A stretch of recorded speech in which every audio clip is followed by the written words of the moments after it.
السلام علیکم۔ Urdu tips by عدیل۔ چونٹیوں کو بھگانے کا آسان سا گھریلو طریقہ آئیے بتاتے ہیں۔ چونٹیوں کی وجہ سے تقریباً ہم سب ہی پریشان ہوتے ہیں اور انہیں گھر سے بھگانے کے مختلف ادویات کا استعمال کرتے رہتے ہیں جو کہ صحت کے لیے نقصان دہ ثابت ہو سکتی ہے۔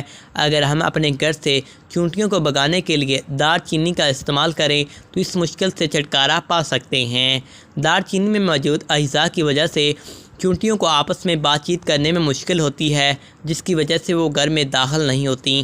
ماہرین کا کہنا ہے کہ چونٹیوں کے سونگھنے کی حس بہت تیز ہوتی ہے اور دار چینی میں یہ خصوصیات موجود ہوتی ہے، یعنی کہ سوری خصوصیات موجود ہوتی ہیں کہ ان کے سونگھنے کی حس کو متاثر کرتی ہیں۔ دار چینی کی خوشبو چونٹیوں کی حس کو بری طرح خراب کرتی ہے اور وہ گھر میں داخل نہیں ہو پاتیں۔ آپ کو چاہیے کہ جہاں چونٹیوں کو بھگانا چاہتی ہیں یا چاہتی ہیں تو وہاں دار چینی کے پاؤڈر کا چھڑکاؤ کر دیں، وہ وہاں سے بھاگ جائیں گی انشاءاللہ۔ ویڈیو کو زیادہ سے زیادہ شیئر کریں۔